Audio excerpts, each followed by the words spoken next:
Are you looking at buying and selling simultaneously in the Coeur d'Alene, Idaho region in the near future? In this video, I will be going over tips and advice to help you sell and buy your home at the same time so that you feel confident in the decision.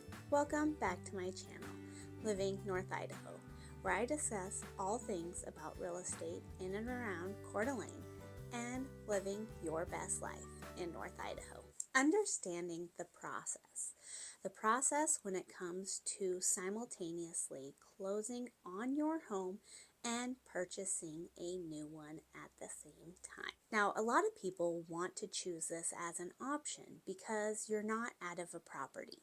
You know exactly where you're going to go and you're not moving multiple times, such into a rental or moving all your stuff and then having to move it again. So the simultaneous closing is a very favorable option for people to want to do. Sell your home, get your proceeds, move into the next home, one right after another. But it does come with a lot of emotion, a lot of stress, and a lot of timelines to keep up on and knowing the process. The first tip is understanding your financial situation. Now, when it comes to understanding your financial situation, I'm talking about understanding how much net proceeds you're going to get on the sale of your property. This can be done by a real estate agent providing you a net sheet. They'll do a CMA on your house, they'll tell you how much you can list the house for, and then they'll do a net sheet so you'll know exactly how much money you're going to be walking away if you sell your home for a certain price range. Understanding your financial ability is also getting pre-approved for that next property. Now, this is a very critical step and one that can bring a lot of stress if you don't do in the very beginning. So take that net sheet to a local lender and get pre-approved for that next house. Most buyers right now probably have lower interest rates and don't understand what the interest rate impact is going to have on that next property. So it is ideal to sit down with a local lender and figure out what your next payments are going to look like and the down payment you're going to need for that move-up property. And all this should be done before you list your home or even start looking for that next property. That way it will make it less stressful for you because you know all the numbers and figures you're going to need. It can also help you avoid putting an offer in on a property only to figure out that those mortgage payments are not what you're willing to pay. Choosing the right real estate agent. When you have multiple properties that you're looking to do this for, make sure you have an experienced real estate agent that's going to help guide you through the process. One that has done this before and knows what they're doing. In the end, it will help you to know what's going on and make sure that you're informed in everything and every step along the way. I have helped multiple clients through this process, and there's a lot of dates and a lot of information because you're both selling and purchasing at the same time. Understanding the local market. Understanding the current real estate market. Now that is having a conversation with the real estate agent that you choose to help you in this process. My advice is if you're selling in the same area, use the same agent as they can help keep those timelines together. And those conversations that you're going to have is the sale of your home with the CMA and that net sheet and what that next home looks like for you. Don't start looking for that next home without having these conversations first. I know it can get really exciting looking for that property, but you're going to want to know what you can get pre-approved for and what those mortgage payments look like and how much you can sell your house for. Planning your timeline. For planning your timeline, you're going to want to talk to that real estate agent and figure out what timelines you're realistically looking for the sale of your home and along with the purchase of the next home. The local lender will be able to advise you on how long that timeline takes for your purchase. This can also be when you discuss flexibility and maybe contingency plans for what that might look like. When it comes to the contingency plans, I'm talking about what if you want to purchase a new construction home. Most of those builders are going to want to have your house under contract before they accept an offer for a contingent sale. So you may have to move into a rental property or stay with family if you want to do new construction. But again, that's just having those conversations up front and knowing everything that you're looking at.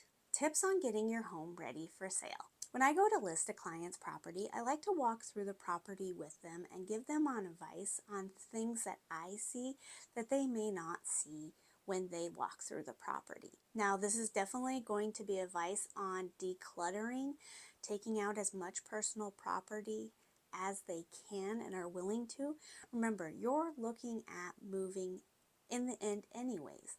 So if you can take a lot of those items out, put them in boxes, maybe store them, put them at storage, that can help a buyer see themselves in your home.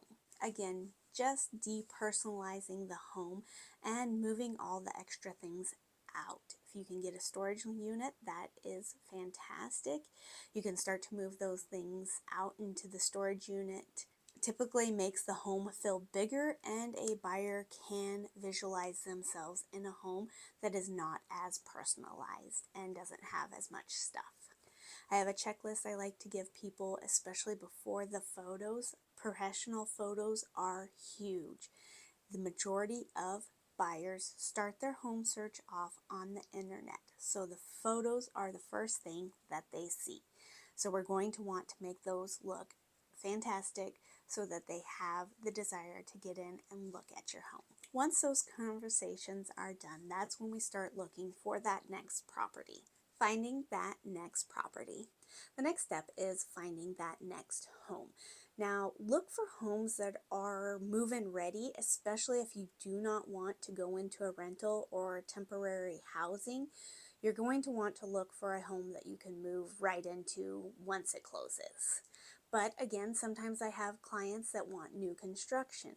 So that's just the conversation of you may have to go into temporary housing or live with family for the time that you sell your property and are moving into that new construction home. But we will know those timelines and what you're looking at for those. Now, there is some verbiage that I do like to use for my clients when we list a property or when we get an offer to be able to have them look for that next property. Some other additional financing options. Now, when talking with your lender before your home's even put up on the market, talk to them about other financial opportunities that are out there for you to be able to purchase that next property, maybe without selling yours, or in a short window, turning around and selling that property. Some of those can be the step-up loans. They can also be bridge loans. Having some of those loans in place can also make it less stressful, as you can look for that property and then put your home on the market. Now, there are some pros and cons with these different options that are out there. Sometimes there's multiple closing costs that you're going to have to pay because you are doing two loans, but it's just having that conversation and making sure that you're aware of what is out there for you and your situation.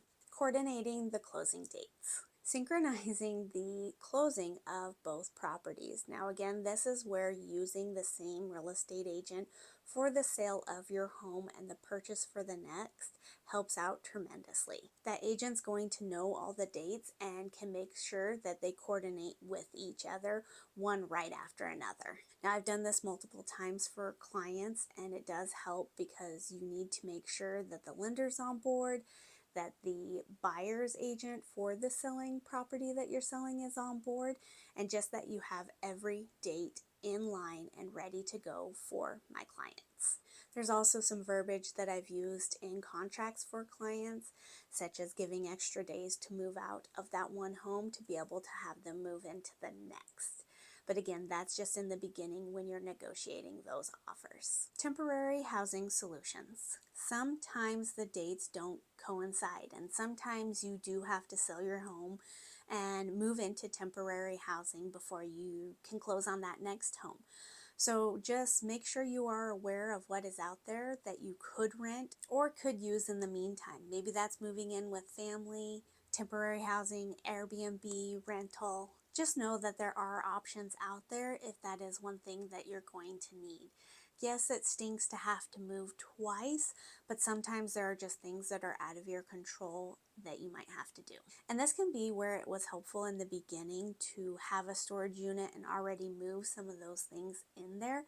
You'll have that and things will already be moved into one place at least. Stay organized and communication. Staying organized with dates and communication is key when it comes to selling a property and purchasing one at the same time. Now, this is where an experienced real estate agent is going to be a huge help to keep you organized, keep in communication, and guide you along the process. I encourage viewers to look for an experienced real estate agent. It's going to help out with the stress in the long haul, and they know the process. They'll walk you through it and make sure that you stay within those dates and timelines. Purchasing and selling a home at the same time can be very stressful. I hope that this advice has helped you to give you a better understanding of how it can be done. If you have any questions in regards to your specific situation, or if you want to consider purchasing and selling your home at the same time, feel free to reach out. My name is Amanda Cuthbert. I'm with the Phoenix Agency. Do you have any questions or comments? Leave them below.